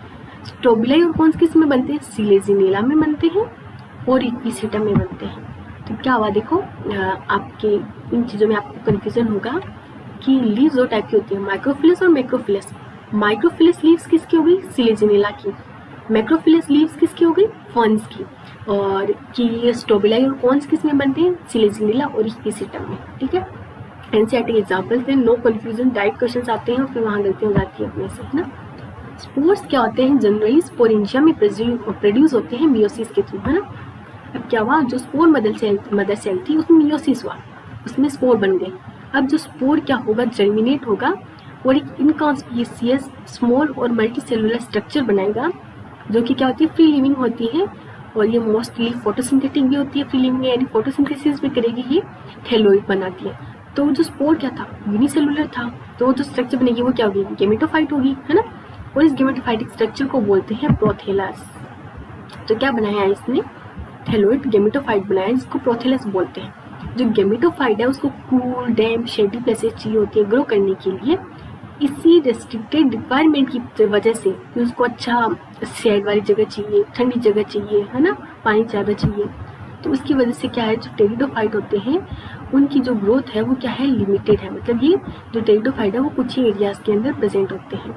और एक टेरिडोफाइट को फर्टिलाइजेशन के लिए पानी चाहिए होता है। मतलब गेमेटोफाइट क्या, स्पोरोफाइट तो क्या है, इनकी वो स्ट्रक्चर है जो कि क्या है, इनको डोमिनेंट। वो जो गेमेटोफाइट है वो इनकी डोमिनेंट स्टेज नहीं है, जिसकी वजह से मतलब इसको रिप्रोडक्शन के लिए पानी चाहिए होता है, इसकी वजह से इनकी जो ग्रोथ है वो लिमिटेड है। मतलब ऐसा नहीं होता कि हमने यहाँ पे लाके लगा दिया अपने कोई भी प्लांट जो कि टेरिडोफाइट से बिलोंग करता है, तो उसको जो गेमेटोफाइट होगा उसको डेवलपमेंट के लिए, उसको फर्टिलाइजेशन के लिए क्या चाहिए होगा, पानी ही चाहिए होगा। इसी रेस्ट्रिक्टेड रिक्वायरमेंट की वजह से फर्टिलाइजेशन के लिए पानी चाहिए होता है, जो कूल, शेडी, डैम्प प्लेसेस चाहिए होती है। इसी की वजह से जो टेरिडोफाइट है उनकी जो स्प्रेड है, मतलब उनकी जो फैलने की जगह वो क्या है, लिमिटेड है। यानी बहुत कम नैरो जियोग्राफिकल एरियाज के अंदर टेरिडोफाइट्स प्रेजेंट होते हैं। ऐसा जो वाटर होता है वो एंथ्रोजोइड के ट्रांसफर के लिए रिक्वायर होता है। जो जाइगोट फॉर्म होता है वो क्या करता है, multi cellular well differentiated sporophyte बनाता है। और जो स्पोरोफाइट वो क्या है, टेरिडोफाइट की क्या है, डोमिनेंट स्टेज है। जो टेरिडोफाइट्स की जो मेजोरिटी होती है उनके अंदर जो सारे के सारे स्पोर्स है वो क्या होते हैं, सिमिलर काइंड के होते हैं, मतलब सिमिलर स्पोर्स बनते हैं। इसीलिए इनको क्या बोलते हैं, होमोस्पोरस। और ये किस में होता है, इनकी मेजोरिटी केसेस में होता है। लेकिन सिलेजिनेला और साल्विनिया, ध्यान से सुनना, सिलेजिनेला और साल्विनिया दो तरह के स्पोर्स प्रोड्यूस करते हैं। एक मैक्रो यानी बड़ा होता है और एक माइक्रो यानी छोटा होता है। इस कंडीशन को बोलते हैं हेटेरोस्पोरस कंडीशन। ठीक है, ये क्वेश्चन आता है कि वो एग्जाम्पल बताओ जिनमें हेटेरोस्पोरी प्रेजेंट है टेरिडोफाइट्स में, तो वो होते हैं सिलेजिनेला और साल्विनिया। ठीक है, जो मेगास्पोर और माइक्रोस्पोर होते हैं वो जर्मिनेट होते हैं, फीमेल और मेल गेमेटोफाइट बनाते हैं, है ना। जो मेल मेगास्पोर है वो बना लेगा फीमेल गेमेटोफाइट और जो माइक्रोस्पोर है वो बना लेगा मेल गेमेटोफाइट, है ना। अब देखो जो फीमेल गेमेटोफाइट है वो क्या होता है, पेरेंट स्पोरोफाइट पर कुछ समय के लिए लगा रहता है। तो ये मतलब जो डेवलपमेंट होता है जाइगोट का वो भी मतलब जाइगोट यंग एम्ब्रियो में बनता है। ये भी किसमें प्रेजेंट होता है, फीमेल गेमेटोफाइट के अंदर ही ये डेवलपमेंट होता है। ऐसे नहीं होता कि जाइगोट बन गया और वो अलग हो गया, उसे अपनी अलग बॉडी स्टार्ट कर दी, नहीं। इसमें क्या होता है, जो जाइगोट होता है वो क्या होता है, फीमेल गेमेटोफाइट के अंदर कुछ वक्त के लिए ठहरा रहता है, और जो फीमेल गेमेटोफाइट है वो कुछ वक्त के लिए जो अपना स्पोरोफाइट है उसके ऊपर रहता है। ये जो कंडीशन है ये क्या है, सीड हैबिट का प्रिकर्सर है। सीड में क्या होता है, सीड के अंदर क्या होता है, जो सीड जब तक फुली डेवलप नहीं हो जाता तब तक वो क्या है, अपने पेरेंट के अंदर डेवलप होता रहता है। इसके अंदर क्या है कि वो फीमेल गेमेटोफाइट के अंदर कुछ समय के लिए डेवलप होता है। तो ये उसकी प्रिकर्सर हो गई, ये उसकी इनिशियल स्टेज हो गई, उसकी प्राइमरी स्टेज हो गई, है ना। तो ये क्या है, ये स्टेज इवोल्यूशन में इंपॉर्टेंट हो गई एक तरह से। जैसे जब ये थोड़ा बहुत प्रिकर्सर स्टेज आएगी, मतलब किसी चीज़ के होने के आसार दिखते हैं तभी तो वो चीज़ हो पाती है ना। तो क्या हुआ, सीड हैबिट का प्रिकर्सर आया, तो जैसे ही टेरिडोफाइट के बाद जिम्नोस्पर्म आते हैं उनके अंदर क्या हो जाती है, सीड हैबिट डेवलप हो जाती है ना। जो टेरिडोफाइट है इनको 4 क्लासेस में डिवाइड किया गया है। किसके, साइलोप्सीडा में, इसका एग्जाम्पल है साइलोटम। लाइकोप्सीडा जिसका एग्जाम्पल है सिलिसिनेला और लाइकोपोडियम। स्पिनोप्सीडा का एग्जाम्पल है इक्विसीटम और टेरोप्सीडा का एग्जाम्पल है डायरोप्टेरिस, टेरिस और इलियंटम। अब देखो आपके पास एग्जाम्पल क्वेश्चन में एग्जाम्पल्स भी आएंगे आपके, और इनके क्लासेस पूछने के भी बहुत चांसेस होते हैं कि कई बार क्लासेस से भी क्वेश्चन आ जाता है कि कौन कौन सी क्लास है। तो क्या हो गया, साइलोप्सीडा, लाइकोप्सीडा, स्पिनोप्सीडा और टेरोप्सीडा, है ना। तो ये तो क्या हो गई, 4 क्लासेस में इनको डिवाइड कर दिया गया। उसके बाद इन चारों क्लासेस के एग्जाम्पल्स आते हैं। साइलोप्सीडा में साइलोटम होता है, लाइकोप्सीडा में सिलिजिनेला और लाइकोपोडियम हो गया, स्पिनोप्सीडा में इक्विसीटम हो गया, टेरोप्सीडा में डायरोप्टेरिस, टेरिस, एलियंटम वगैरह हो गए। ठीक है, अब एग्जाम्पल्स पे आते हैं। तो जैसे कि अपना ये एग्जाम्पल है अपना सिलेजिनेला का। ये एग्जाम्पल है अपना सिलेजिनेला का। देखो ये इसकी स्टेम है, ये यहाँ पर इसकी लीव्स हैं, ये देखो रूट्स निकल रही है, ये रूट्स इनको बोल सकते हैं अपन, पेड़ के अंदर निकल रही है ना, और है ना। ये एग्जाम्पल हो गया अपना सिलेजिनेला का। ये एग्जाम्पल इक्विसीटम का है ना। ये देखो स्ट्रोबिलस बना है, इसमें एक मॉडिफाइड स्ट्रक्चर बन गया ना, ये लीव्स के अंदर नोड्स प्रेजेंट हैं, ये इंटरनोड है और ये ब्रांचेस निकल गई लीव्स की, ठीक है। ये एग्जांपल है फर्न का। ये डायग्राम के क्वेश्चन बहुत आते हैं, फिर से बोल रही हूँ, डायग्राम्स एनसीईआरटी के डायग्राम्स को दिमाग में फीड कर लो कि ये डायग्राम इसका है, इसका एग्जाम्पल है, इसकी ये डिटेल है, सब बच्चे से याद कर लो। क्वेश्चन आते हैं डायग्राम बेस्ड बहुत सारे, ठीक है। ये फर्न हो गया और ये हो गया साल्विनिया।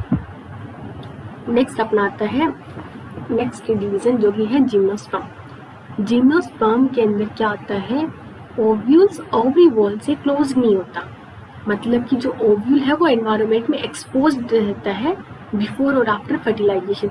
फर्टिलाइजेशन से पहले भी और फर्टिलाइजेशन के बाद भी जो ओव्यूल था वो एनवायरनमेंट में एक्सपोज्ड था, उसके ऊपर ओवरी वॉल नहीं बनी थी, मतलब ओव्यूल ओवरी के अंदर एनक्लोज्ड नहीं होता। मतलब जो सीड का डेवलपमेंट होता है पोस्ट फर्टिलाइजेशन के बाद वो कवर नहीं होता, मतलब सीड फ्रूट के अंदर प्रेजेंट नहीं होता। जिसके सीड होते हैं वो क्या होते हैं, नेक्ड होते हैं, उनके ऊपर कोई कवरिंग नहीं होती। जो जिम्नोस्पर्म है उनके अंदर मीडियम साइज्ड ट्रीज आते हैं, टोल ट्रीज भी आते हैं, शब यानी छोटे ट्रीज भी आते हैं। देखो एक जाइंट ट्री है रेडवुड ट्री, नाम सुना होगा रेडवुड ट्री, है ना, फादर ऑफ द फॉरेस्ट भी बोलते हैं इसको सिकोया नाम है इसका। ये एक टोलेस्ट ट्री स्पीसीज में आता है और ये किसका एग्जाम्पल है, जिम्नोस्पर्म का।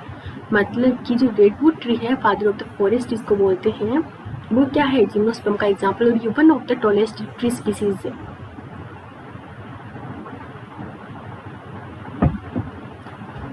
रूट्स होती हैं इसके अंदर जनरली वो होती हैं टैप रूट्स। देखो रूट्स होते हैं कुछ जिम्रा के अंदर, उसके अंदर फंगल का एसोसिएशन होता है। फंगल का एसोसिएशन यानी डिजीज नहीं, फंगल सिर्फ डिजीज कॉज नहीं करते, उनके अच्छे काम भी होते हैं, ठीक है। तो जो क्या है फंगल का एसोसिएशन होता है कुछ ट्रीज के अंदर, एक तो माइकोराइजा की फॉर्म में होता है। माइकोराइजा पाइनस के अंदर प्रेजेंट होता है और ये क्या करता है, मतलब कि नाइट्रोजन वगैरह सॉइल से लेके और पाइनस को देता है, ठीक है। वाटर अब्जॉर्प्शन में पाइनस की हेल्प करता है। जो साइकस होता है इसके अंदर भी कोरेलोइड स्पेशलाइज्ड रूट्स होते हैं जिनको बोलते हैं कोरेलोइड्स रूट। इन कोरेलोइड्स रूट के अंदर क्या होते हैं, नाइट्रोजन फिक्सिंग साइनोबैक्टीरिया प्रेजेंट होते हैं। तो मतलब स्पेशलाइज्ड रूट स्ट्रक्चर्स प्रेजेंट हो गए जिसमें माइकोराइजा जो फंगल का एसोसिएशन है पाइनस के साथ ओब्लिगेट होता है। जब तक पाइनस की सीड के साथ माइकोराइजा के नहीं जुड़ेगा तब तक वो ग्रो नहीं कर पाएगा, डेवलप ही नहीं कर पाएगा। जो साइकस होता है उसमें स्पेशलाइज्ड रूट होती हैं जिनको बोलते हैं कोरेलोइड रूट्स और ये क्या होती है, नाइट्रोजन फिक्सिंग साइनोबैक्टीरिया प्रेजेंट होते हैं कोरेलोइड रूट्स के अंदर। अब जो स्टेम होती है वो अनब्रांच्ड होती है, मतलब जो साइकस होता है उसकी स्टेम्स अनब्रांच्ड होती है, ठीक है। याद रखना साइकस की स्टेम होती है वो अनब्रांच्ड होती है, साइकस ग्रो करता है ऊपर जाके फिर ऐसे हो जाता है, उसकी लीव्स निकल जाती हैं, नीचे से उसकी कोई ब्रांचेस नहीं निकलती। लेकिन जो पाइनस हो गया, जो सीड्रस हो गया, मतलब देवदार है ना, तो उनकी क्या होती हैं, ब्रांचेस निकली होती हैं। जो लीव्स होती हैं वो इनमें सिंपल भी हो सकती हैं और कंपाउंड भी हो सकती हैं, ठीक है। जो साइकस होता है उनमें पिन्नेट लीव्स होती हैं जो कि मतलब जो साइकस है उसके अंदर पिन्नेट लीव होती है जो कि कुछ ही सालों तक रहती है, assist for few years only, है ना। लेकिन जो जिम्नोस्पर्म के अंदर जो लीव्स होती हैं वो क्या होती हैं, एक्सट्रीम टेम्परेचर, ह्यूमिडिटी, विंड को बियर करने के लिए वेल अडेप्टेड होती हैं। मतलब कि जो इनकी लीव्स होती हैं वो इस तरह से डेवलप होती हैं कि वो जो एक्सट्रीम टेम्परेचर यानी ठंडा गर्म जैसे भी हवा तेज चलना, ह्यूमिडिटी कम ज़्यादा होना, उस चीज़ को इजीली बियर कर सके। मतलब जो कोनिफर्स होते हैं हाई एल्टीट्यूड पर जो प्लांट्स प्रेजेंट होते हैं उनमें क्या होती हैं, नीडल लाइक लीव्स प्रेजेंट होती हैं। नीडल लाइक लीव्स क्या करती है, उनका सरफेस एरिया रिड्यूस कर देती है जिसकी वजह से एयर की वजह से प्लांट को डैमेज नहीं होता। लीव का सरफेस एरिया ज़्यादा होगा तो एयर आएगी उस प्लांट पे फोर्स लगाएगी। ये नीडल लाइक लीव्स होगी तो जो एयर आएगी, एयर की फोर्सेज होंगी वो क्या कर जाएंगे, उसको पेनिट्रेट कर जाएंगे, इफेक्ट नहीं करेंगे प्लांट को। इनके अंदर क्या होती है, ठीक क्यूटिकल प्रेजेंट होती है, उनके जो स्टोमेटा होते हैं वो संकन होते हैं जिसकी वजह से वाटर लॉस भी कम होता है ना। जिम्नोस्पर्म हेटेरोस्पोरस होते हैं। हेटेरोस्पोरस होते हैं यानी इनकी जो स्पोर्स होते हैं उनकी साइज क्या होती है, डिफरेंट होती है, सेम साइज नहीं होती। ये हैप्लॉइड माइक्रोस्पोर और मेगास्पोर प्रोड्यूस करते हैं। मेगास्पोर और माइक्रोस्पोर की साइज में डिफरेंट होती हैं। इसमें दो kind of seed spores produce होते हैं स्पोरेंजिया के अंदर। स्पोरेंजिया स्पोरोफिल पर बनता है और स्पाइरली अरेंज्ड होता है एक्सिस पर, जो कि लेग्स, कोन, कॉम्पैक्ट स्ट्रोबिलाई और कोन्स बनाते हैं। अब जो मेल गेमेटोफाइट है, मेल गेमेटोफाइट जो जनरेशन होती है वो क्या होती है, हाईली रिड्यूस्ड होती है, कुछ ही लिमिटेड नंबर ऑफ सेल तक प्रेजेंट होती हैं और उस गेमेटोफाइटिक स्टेज को बोलते हैं पोलन ग्रेन। पाइनस के अंदर शायद पोलन ग्रेन के अंदर 9 सेल्स होते हैं, ऐसा कुछ होता है ना। जो डेवलपमेंट होता है पोलन ग्रेन का वो माइक्रोस्पोरेंजिया के अंदर होता है। अब देखो जो स्ट्रोबिलाई है जिनके अंदर माइक्रोस्पोरोफिल प्रेजेंट है, माइक्रोस्पोरेंजिया प्रेजेंट है, उसको बोलते हैं माइक्रोस्पोरेंजिएट। तो वो स्ट्रोबिलाई जिसके अंदर माइक्रोस्पोरेंजिया प्रेजेंट है उसको बोलते हैं माइक्रोस्पोरेंजिएट और मेल स्ट्रोबिलाई। और वो कौन जिसके अंदर मेगास्पोरोफिल प्रेजेंट है, मेगास्पोरेंजिया मेगास्पोरोफिल में प्रेजेंट है, और वो कौन जिसमें मेगास्पोरोफिल प्रेजेंट है उसको बोलते हैं मेगास्पोरेंजिएट और फीमेल स्ट्रोबिलाई। है समझ? मतलब जिसके अंदर माइक्रोस्पोरोफिल प्रेजेंट है वो गया माइक्रोस्पोरेंजिएट, इसमें मेगास्पोरोफिल प्रेजेंट है वो हो गया मेगास्पोरेंजिएट। ठीक है। Both male and female strobili are borne on same tree. अब अगर मेल और फीमेल स्ट्रोबिलाई एक ही ट्री पर बने हो तो उसको एग्जाम्पल हो गया पाइनस, मतलब दोनों एक ही पर प्रेजेंट है, इसका एग्जाम्पल हो गया मोनोसियस और डायोसियस। मोनोसियस दोनों एक ही में प्रेजेंट है, दोनों का अगर एक ही है तो वो क्या हो गया, मोनोसियस हो गया, वो कौन है, पाइनस। और डिफरेंट ट्री पर हो मतलब डिफरेंट स्ट्रोबिलाई डिफरेंट ट्री पर हो तो वो किसका एग्जाम्पल हो गया, साइकस का एग्जाम्पल हो गया। ये अपने पास एग्जाम्पल है पाइनस और साइकस के, और एक एग्जाम्पल है जिंको का, है ना। तो देखो मैंने ये बताया था कि जो साइकस होता है वो अनब्रांच्ड होता है, ब्रांचेस नहीं निकली होती। देखो इसकी ब्रांचेस नहीं निकली। नेक्स्ट वन एग्जाम्पल है बी वाला, वो है साइकस पाइनस का, सॉरी पाइनस के अंदर क्या है, ब्रांचेस निकली हुई। इनकी लीव्स देखो नीडल लाइक लीव्स होती हैं, है ना। और ये एग्जाम्पल है जिंक का। जिंको के अंदर क्या होती है, शूट होती है, ड्वार्फ होती है और लॉन्ग शूट होती है। हम लोग शूट के 2 टाइप होते हैं और सीड्स प्रेजेंट होते हैं। फ्रूट तो इनके अंदर वैसे भी प्रेजेंट होता है ना। अब क्या जो मेगास्पोर मदर सेल होती है वो डिफरेंशिएटेड होती है। इससे एक न्यूक्लियस होता है, न्यूक्लियस होता है, उससे एक सेल डिफरेंशिएट हो जाती है और वही किस में कन्वर्ट हो जाती है, मेगास्पोर मदर सेल में। अब जो न्यूक्लियस है वो तो प्रोटेक्ट करता है ना ओव्यूल को, तो ओव्यूल को प्रोटेक्ट करने वाले न्यूक्लियस की एक सेल डेवलप होकर क्या बन जाती है, megaspore mother cell. Megaspore mother cell के अंदर मियोटिक डिवीजन होता है जिसकी वजह से 4 मेगास्पोर बनते हैं। इन 4 मेगास्पोर के अंदर जो एक मेगास्पोर होता है वो मेगास्पोरेंजियम से कवर होता है और डेवलप हो जाता है into multi cellular female gametophyte. उस फीमेल गेमेटोफाइट के अंदर क्या होते हैं, 2 और मोर आर्किगोनिया होते हैं, यानी फीमेल सेक्स ऑर्गन्स होते हैं। जो multi cellular female gametophyte develop हुआ है वो क्या है, मेगास्पोरेंजियम के ऊपर रिटेन रहता है, वहीं पर रहता है, डिअटैच टूट के गिरता नहीं है या फिर कहीं। नेक्स्ट तो जो पोलन ग्रेन होते हैं, पोलन ग्रेन थे अपने पास फीमेल गेमेटोफाइट डेवलप हो ही गया है ना, फीमेल सेक्स ऑर्गन डेवलप हो ही गया जो कि मेगास्पोरेंजियम है। और वो पोलन ग्रेन क्या होंगी कि एयर करंट्स के थ्रू, हवा के थ्रू क्या आएंगे, जो ओव्यूल की ओपनिंग है, मेगास्पोरोफिल की जो ओपनिंग है उसके अंदर आके आ जाएंगी वहां तक। वहां से क्या होगी, पोलन ट्यूब निकलेगी और जो मेल गेमेट है उसको आर्किगोनिया तक लेके जाएगी। वहां पर आर्किगोनिया में जो ओव्यूल होते हैं वो डिस्चार्ज होते हैं अपने कंटेंट को, मतलब आर्किगोनिया उसके माउथ के पास क्या करते हैं, ओव्यूल से वो अपना कंटेंट डिस्चार्ज कर देते हैं। ठीक है। और मतलब क्या हुआ कि जो पोलन ग्रेन थे, मेल गेमेट थे, वो ग्रो करते हैं आर्किगोनिया, मतलब पोलन ग्रेन आता है ओवल के पास, ओपनिंग के पास, वहाँ पे क्या होता है, जर्मिनेट होता है, पोलन ट्यूब बनाता है, वो कहाँ तक, ओवल तक जाती है। वहाँ पे जाके क्या करती है, आर्किगोनिया के माउथ पर जो अपना कंटेंट है, मतलब जो गेमेट्स हैं, उनको डिस्चार्ज करती है। वहाँ से क्या होता है, जाइगोट डेवलप होता है फर्टिलाइजेशन के बाद, जाइगोट एम्ब्रियो में कन्वर्ट हो जाता है।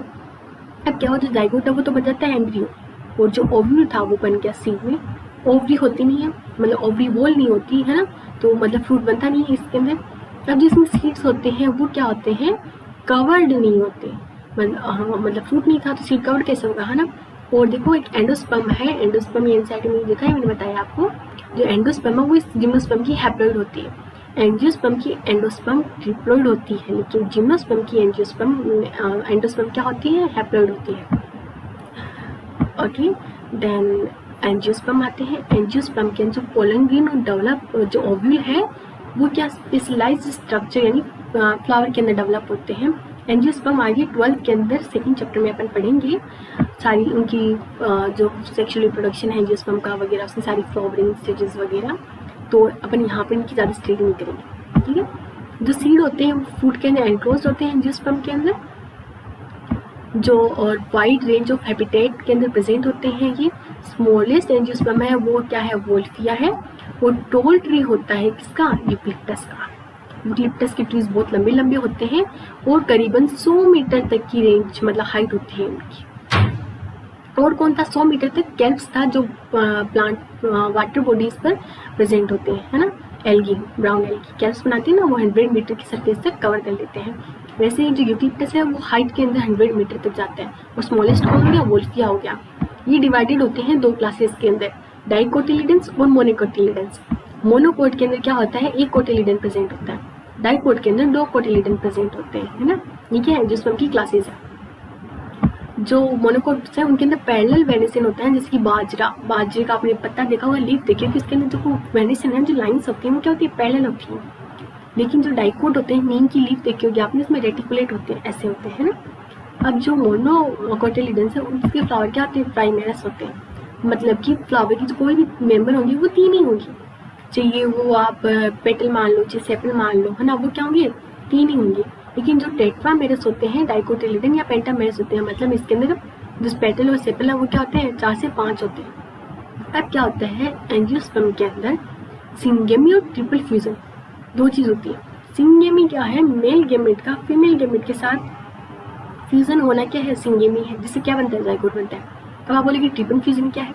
ट्रिपल फ्यूजन के अंदर क्या होता है, बीच में 2 सेंट्रल सेल प्रेजेंट होती है। जैसे ही गेमेट उनके पास आने लगता है वो दोनों मिलकर एक सेल बना लेती है ना। वो सेल मेल गेमेट के साथ फ्यूज होके और एक ट्रिप्लोइड सेल बनाती है जो कि एंडोस्पर्म डेवलप करता है। तो उसी फ्यूजन को बोलते हैं ट्रिपल फ्यूजन। इन दोनों को साथ में बोला जाता है डबल फर्टिलाइजेशन। यानी एंडोस्पर्म में क्या प्रेजेंट है, डबल फर्टिलाइजेशन प्रेजेंट है। देखो, ट्रिप्लोइड एंडोस्पर्म नरिशमेंट प्रोवाइड करती है डेवलपिंग एम्ब्रियो को। जो एंडोस्पर्म है उसका काम होता है एम्ब्रियो को नरिशमेंट प्रोवाइड करना। एंजियोस्पर्म की जो एंडोस्पर्म है वो ट्रिप्लोइड होती है, जिम्नोस्पर्म की जो एंडोस्पर्म है वो क्या होती है, हैप्लॉइड होती है, ठीक है। अब अपने को एक लाइफ साइकिल देखिए एंजियोस्पर्म की। इसमें क्या था, फ्लावर था, स्पोरोफाइट था, स्टिग्मा स्टाइल यानी फीमेल गेमेटोफाइट हो गया, ये एंथर की मेल गेमेटोफाइट हो गया, एंथरोफिलामेंट, है ना। इसके अंदर क्या हुआ, फीमेल वाले में मेगास्पोरेंजियम था, ओव्यूल था, मेगास्पोर मदर सेल थी, वो डिवाइड होके मेगास्पोर बनाई। इसमें माइक्रोस्पोर मदर सेल थी, माइक्रोस्पोरेंजियम बना, उससे माइक्रोस्पोर बन गए। और एंजियोस्पर्म में क्या होता है, फीमेल के गेमेटोफाइट के अंदर जो 3 मेगास्पोर बनते हैं वो डिजेनरेट हो जाते हैं और सिर्फ एक ही बचता है, जो कि बाद में एक अपैरेटस बना लेता है ना। और जो मेल के अंदर होते हैं वो चारों के चारों बच जाते हैं। ये माइक्रोस्पोर बन गया पूरा डेवलप, इसके अंदर 2 सेल होते हैं, 2 गैमेट होते हैं, पोलिनियन बन गया। ये मेल गेमेटोफाइट आया, जर्मिनेट हो गया, फ्यूजन होगा, जाइगोट बन के एम्ब्रियो बना, फिर से वापस से स्पोरोफाइट बन गया। अब देखो आपका डोरेमोन आ गया, है ना। अब अपने एक टेबल पढ़ते हैं जो कि क्या है, इंपॉर्टेंट है। मोस्ट डेवलप्ड जो गेमेटोफाइट होता है वो ब्रायोफाइटा के अंदर होता है ना। मोस्ट रिड्यूस जो गेमेटोफाइट होता है वो कि एंजियोस्पर्म के अंदर प्रेजेंट होता है ना। मोस्ट डेवलप्ड गेमेटोफाइट किसमें है, ब्रायोफाइटा में है। मोस्ट रिड्यूस्ड गेमेटोफाइट किसमें है, एंजियोस्पर्म में है। कैसे, 2 सेल स्टेज थी पोलिनियन की। मोस्ट डेवलप्ड जो स्पोरोफाइट है वो एंजियोस्पर्म में है और मोस्ट रिड्यूस्ड स्पोरोफाइट वो है ब्रायोफाइट्स के अंदर, ठीक है। मतलब कि मोस्ट डेवलप्ड स्पोरोफाइट एंजियोस्पर्म में है, जैसे कि जो पूरी प्लांट बॉडी है वो क्या है, स्पोरोफाइटिक है। और ब्रायोफाइटा के अंदर क्या है, गेमेटोफाइट के ऊपर डेवलप होता है कौन, स्पोरोफाइट, है ना। ये चीज याद रख लेना, काफी हेल्पफुल है। और दोनों के दोनों इंडिपेंडेंट किसमें, टेरिडोफाइटा के अंदर दोनों मस्त इंडिपेंडेंट, है ना। अब अपन एक छोटी सी लाइफ साइकिल पढ़ते हैं।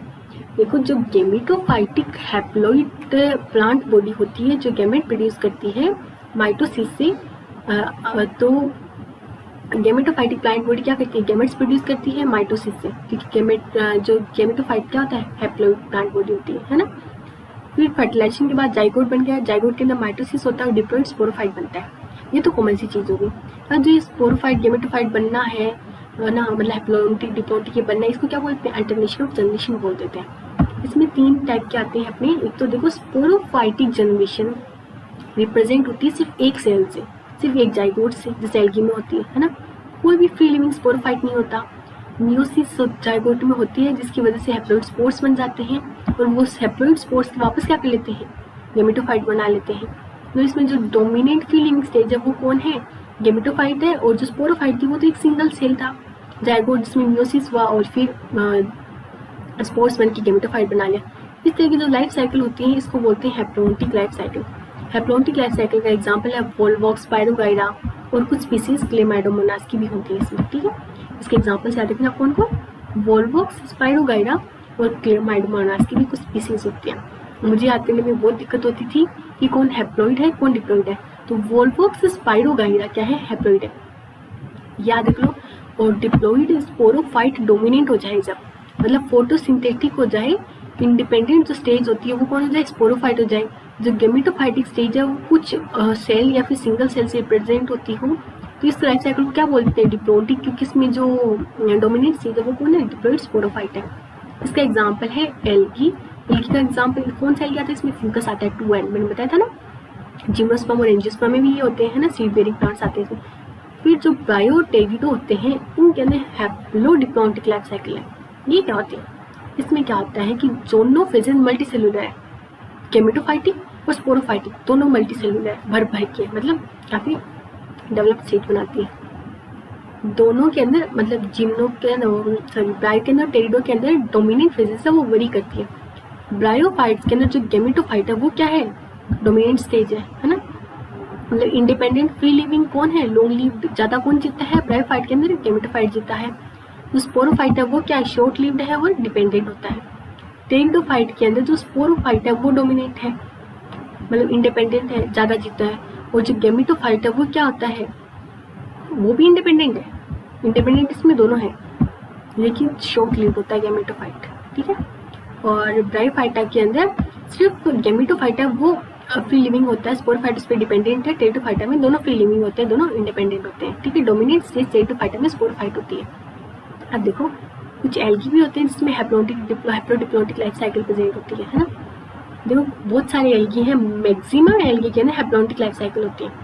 कुछ होते हैं जैसे कि एक्टोकार्पस हो गया, पॉलीसाइफोनिया हो गया, कैल्प वगैरह हो गया, उनकी आती है हैप्लोडिप्लॉन्टिक लाइफ साइकिल होती है। म्यूकस के अंदर अपने को पता ही डिप्लॉन्टिक होती है, ठीक है।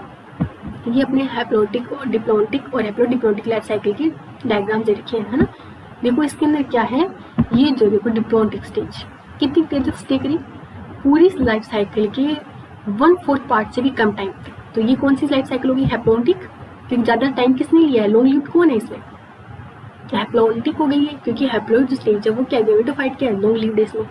डिप्लॉन्टिक लाइफ साइकिल कैसे, जो स्पोरोफाइट है 2N है वो क्या है, मोर देन 3/4 पार्ट लेंगे इस लाइफ साइकिल का।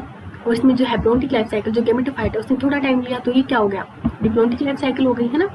और ये देखो अप्रोक्सीमेटली दोनों ने सिमिलर टाइम लिया है, तो ये क्या हुई, हैप्लोडिप्लॉन्टिक, क्योंकि हैप्लोडिक का थोड़ा सा टाइम ज्यादा तो डिप्लॉन्टिक का थोड़ा सा कम, तो ये हैप्लोडिप्लॉन्टिक हो गई।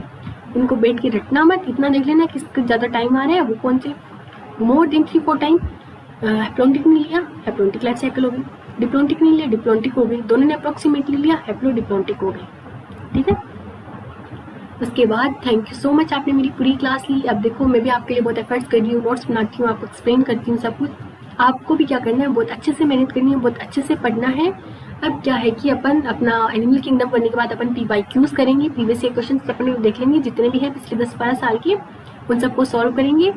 और क्या है कि अब आपने एक लेक्चर कंप्लीट कर लिया, अब क्या करो, आधा 15-20 मिनट जो भी आप रिलैक्स कर लो, रेस्ट कर लो।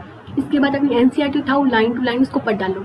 मैंने NCERT बेस्ड ही नोट्स बनाए, आप उसको चीज़ को वापस अब क्या पढ़ोगे तो वो चीज़ आपके दिमाग में फीड हो जाएगी। फुल कंसंट्रेशन से पढ़ना, एग्जाम्पल्स पे खूब ध्यान देना। आई डोंट थिंक कि ट्रिक्स की जरूरत पड़ती है, क्योंकि ट्रिक्स हम तब याद करते हैं जब हमें कोई चीज़ रखनी होती है। उस चीज़ को समझ लो, इतना कंसंट्रेशन से पढ़ लो कि आपको ट्रिक्स की जरूरत ही ना पड़े, है ना। तो अब क्या करना, कंसंट्रेशन से फुल NCERT पढ़ना, फिर 5-7 दिन बाद 1-2 बार NCERT और पढ़ लेना, तो आपको ये चैप्टर है वो एकदम डिट्टो अच्छे से फील हो जाएगा माइंड में। अब मेरे को अगर आपको मेरा अच्छा लगा हो चैनल और आप आगे क्लासेस लेना चाहते हो तो आप मेरे चैनल को सब्सक्राइब कर लेना, लाइक शेयर और कमेंट जरूर करना।